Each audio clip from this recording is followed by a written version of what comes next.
تک بکے نہ تھے تو کوئی پوچھتا نہ تھا. یا رسول اللہ تم نے خرید کر ہمیں انمول کر دیا. آ جاؤ اے مومنو, میں بھی تمہیں اسی بازار مصطفیٰ میں بکنے کی دعوت کرتا ہوں.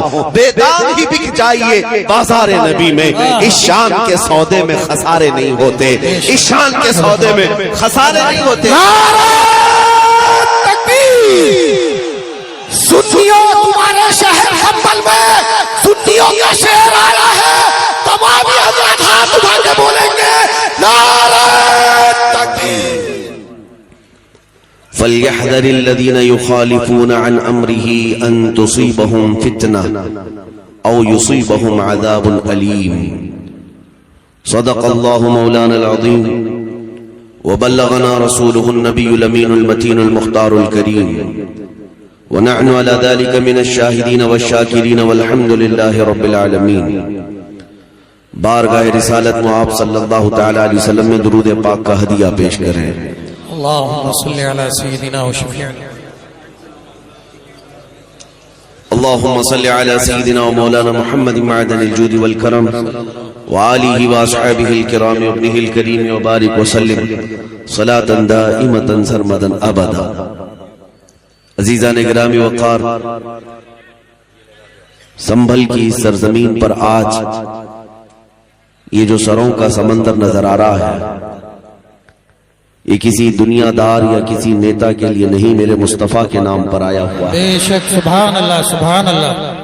لوگوں نے ریلیاں دیکھی ہوں گی, 400-500 روپے جمع کر کے جی جی نوٹ بانٹ کر ووٹ لینے والی ریلیاں تو دیکھی ہوں گی, لیکن میں انہیں دعوت نظارہ پیش کرتا ہوں.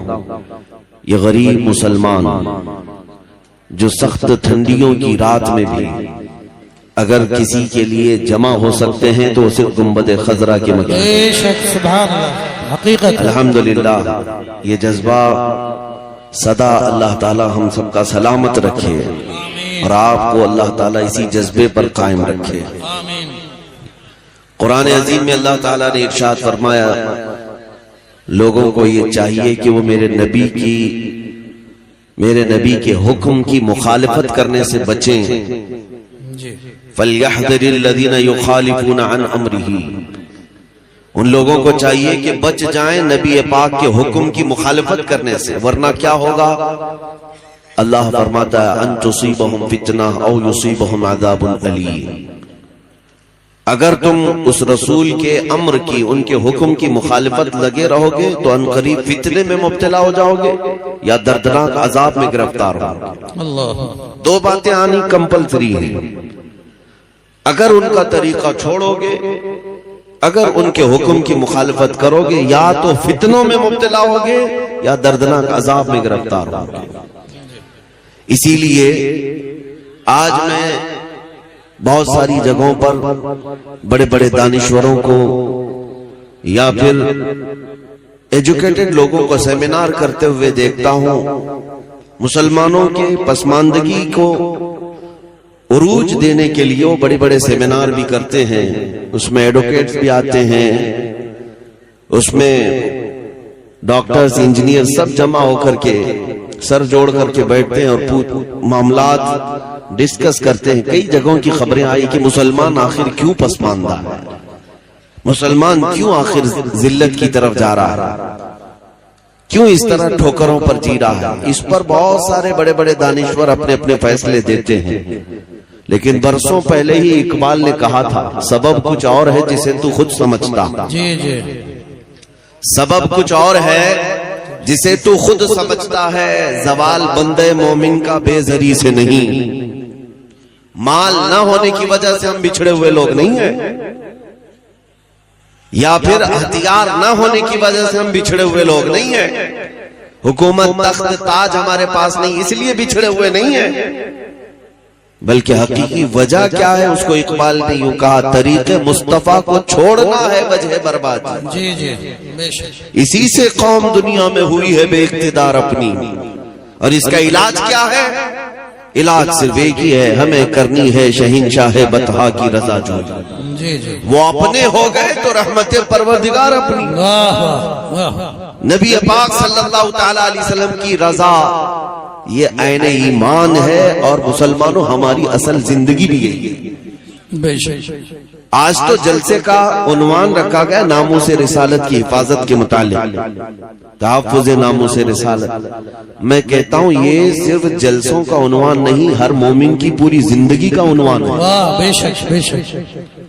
ہر مسلمان کی زندگی کا عنوان یہی ہو کہ تم جی رہے ہو تو نبی پاک کی عزت کی حفاظت کے لیے جی رہے ہو، اور اگر ان کی عزت نہیں تو پھر ہماری اپنی کوئی عزت ہے ہی نہیں۔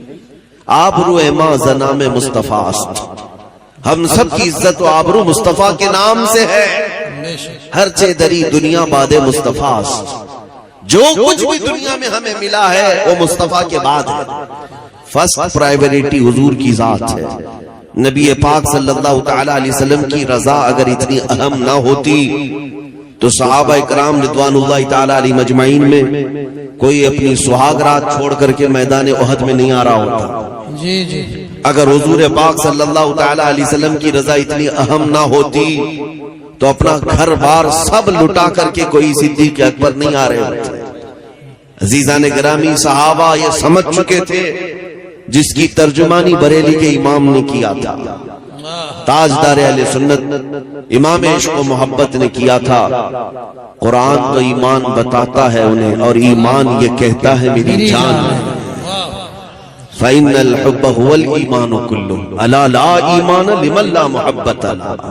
یا اعلیٰ حضرت نے فرمایا فَإِنَّ الْحُبَّ هُوَ الْإِيمَانُ كُلُّهُ، ان سے محبت ہی پورا ایمان ہے، اور خبردار جس کے سینے میں ان کی محبت نہیں اس کا ایمان ہی نہیں۔ بے شک بے شک۔ اور اسی کی ترجمانی کرتا ہے اقبال، بمصطفیٰ برساں خیش کے دی ہماؤست، گرب اون رسیدی تمام بولحبیس۔ اپنے آپ کو نبی پاک کے قدموں تک پہنچا دو، یہی دین ہے، اور اگر ان تک نہیں پہنچ سکے تو زندگی ابو لہب کی طرح ہے۔ عزیزان گرامی وقار، ہماری اپنی زندگیاں جو ہمیں ملی ہیں وہ کیا عیش و عشرت کے لیے ملی ہے؟ بہت سارے نوجوان ہماری باتوں کو کڑوا سمجھتے ہیں کہ یہ سخت باتیں ہیں، کیا سب چھوڑ چھاڑ کر کے ہمیں آپ ہی کی باتوں کے پیچھے چلنا ہے؟ ہماری اپنی لائف ہے، ہمیں انجوائے کرنے دیا جائے۔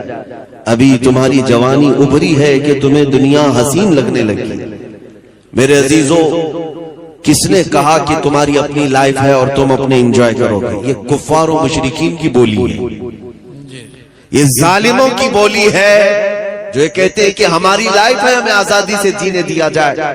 جن کے نزدیک زنا کوئی معنی نہیں رکھتا، جن کے ہاں شراب میں رقص کرنا کوئی معنی نہیں رکھتا، جن کے تاش کے پتوں پر عمارتیں تعمیر ہوں، ان کے لیے یہ عیب کی بات نہیں۔ تم تو غلام مصطفیٰ ہو، کہاں ان کی باتیں کرنے لگ گئے کہ یہ لائف ہماری اپنی ہے، ہمیں جینے دیا جائے۔ ابھی ابھی جوان ہوئے ہیں، آپ داڑھی کی بات کرتے ہیں، ٹوپی کی بات کرتے ہیں، دین کی بات کرتے ہیں، کہاں آپ ہمیں نمازوں کی طرف بلاتے ہیں؟ بڑھاپا آنے دیا جائے۔ عزیزان گرامی وقار، میں ان نوجوانوں سے کہتا ہوں تم دھوکے میں آ گئے۔